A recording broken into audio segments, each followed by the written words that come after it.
Greetings, and today I have another deck list analysis guide video for you guys. So before I start, I just want to let you guys know that if you're new to this video or new to this channel, I am a relatively small channel. I like to upload Gwent videos regarding gameplays, deck guides, analysis.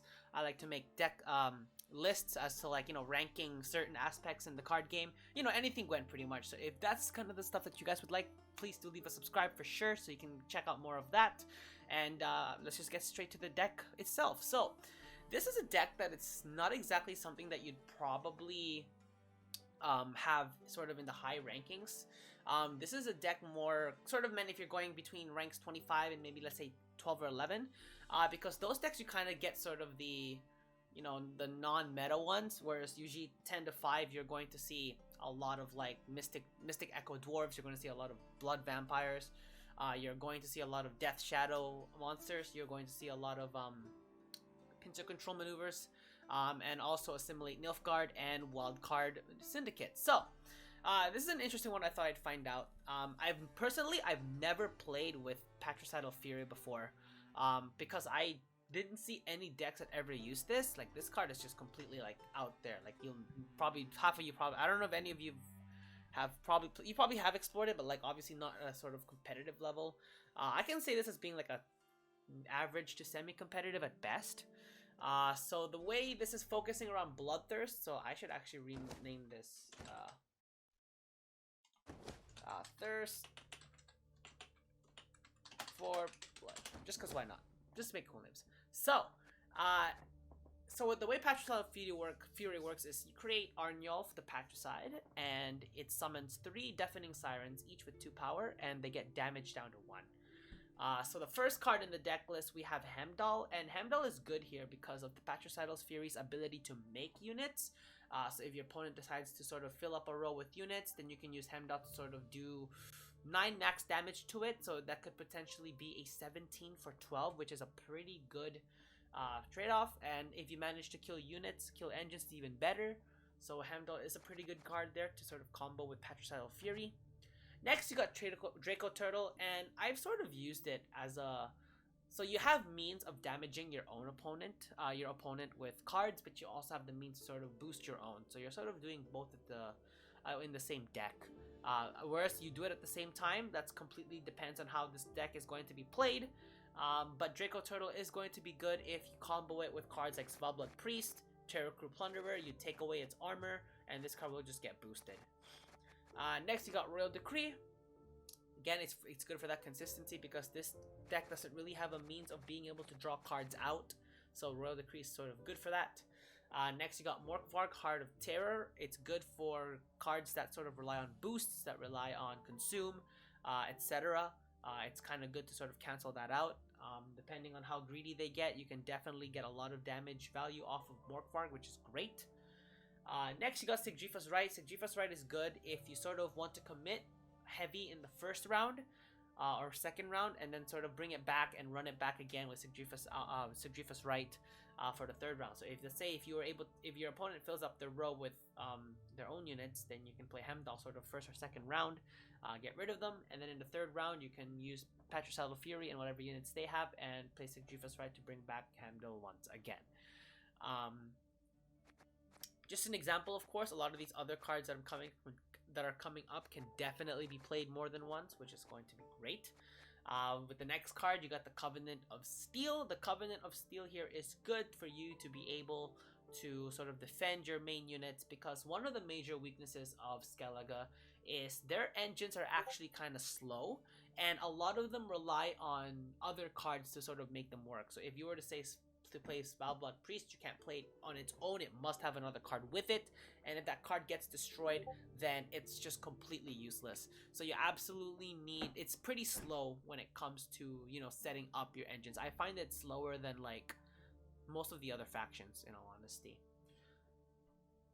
But yeah, Covenant of Steel is sort of good to keep that sort of in check. Now, of course, defenders have been getting completely destroyed, like by Assimilate. Nilfgaard destroys them, Purify destroys them. That's why you see a lot of Purifies in sort of the higher level decks, which is why this is sort of semi-competitive at best. When I say semi-competitive, of course, it's just going up to, let's say, rank 10, and that's about it. Next is Fabiorn. Vabjorn is a good card here actually because this deck does rely on damage, and Vabjorn can just completely vanish any card that's been damaged. Of course, they have to be below their base power to do it. But if it is like a very powerful unit, like for example, you could possibly get rid of Savola's Frightener, but again with 6 armor, I'm not sure if that's gonna be possible. But yeah, if you're able to do it, then Vabjorn gets it done pretty well. Next, you got Svarinja Tuisia. This card being able to boost itself by 5 is not so bad. Of course, you do need a Bloodthirst of 3, so you can do that either by comboing it with the Armature of the Patricide's ability, or any of the other cards here that do damage to get its ability off. But I feel like having a tall card sort of for that short round would be good. The only potential weakness is that sort of Bloodthirst 3 requirement. So you'll almost have to go sort of use it with Patricidal Fury if that's the case. If you manage to pull it off without having to use Patricidal Fury, then that's great. That's a pretty tall unit to be playing out in the field. But yeah, that's sort of good for that sort of short round / combo with hero power right there. So next is Donar Unhindar. I wouldn't say I'm disappointed in this card, but it's like, for a requirement of Bloodthirst 2, I feel like damaging it by 4 isn't a big achievement. I think it'd be better if it could damage it by like 5 or something. I mean, I don't know, that's just my opinion, just because of like the amount of cards that can do 4 damage already is actually pretty insane. But I guess if you account into the fact that Skellige does somewhat specialize in damage better than most other factions, then I guess it's okay. But I don't know, for a special card like for a gold card like that, that's kind of up to debate, I think. But it's still good to get out to sort of eliminate sort of units. If you need to weaken up defenders, let's say, to sort of set up Vabjorn, that's great too, actually. So you can combo this card in sort of certain other ways. Yeah, my apologies. I tend to have a faster accent when I speak. Not accent. I tend to talk in a faster pace more than usual. That's something I'm working on. Next is Madman Lugos. This card is also good combo with Patricidal Fury because of its ability to damage an enemy by twice the amount of units that he has that are damaged. So if you combo it with Patricidal Fury, that's already 3 cards, so this thing can do a minimum of 6 with that. And if you manage to damage it again by other means, then the damage just keeps increasing, which is actually pretty good. This card is pretty good for that tall removal, if you manage to set up the field properly. The only real difficulty you might come across is possibly Pincer Control, simply because of their ability to sort of give their units armor and play cards with armor themselves. So you have to do a slightly bit more damaging, damaging than that. So it just requires a little bit more of a setup. Next is Jenge Fret. Bloodthirst 1 being able to lock a unit is pretty good. You manage to get rid of 1 pretty good engine, which isn't so bad. And that could be a pretty decent difference, honestly, when it comes to winning and losing. Because the thing with engine is they get value over time. And if you sort of let them go rampart with too many engines, then you're most definitely doomed. So having Jenge Fret around is actually pretty decent. So yeah, there's that.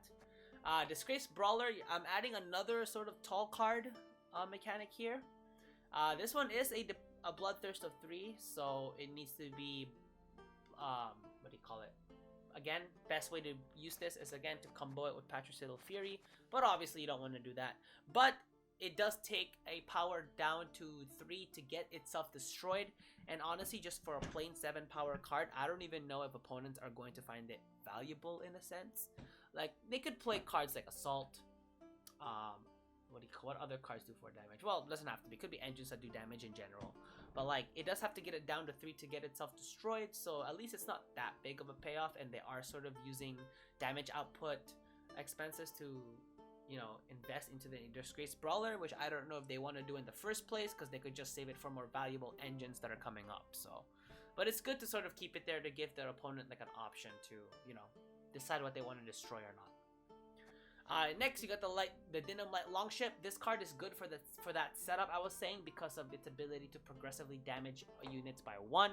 Of course, this has to be done 1 at a time. So best bet is probably you'll get 1 off, and then it'll probably be destroyed. If we're being honest, it's probably gonna get destroyed.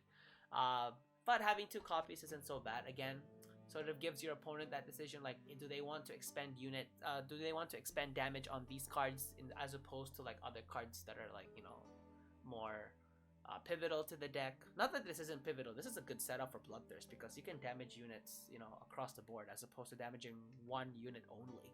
So it's good for that Bloodthirst variety. Next, I got 2 units of Uncrate Longship. Similar to the Dynamite Longship, it does damage your opponent every time they enter the field. Now, of course, if they don't get boosted upon coming in or they get boosted as part of their ability, then the Uncrate Longship will do its job into setting up Bloodthirst, which is pretty good. So these 2 cards are pretty decent to have on the deck, and they are 5 cost and 5 power.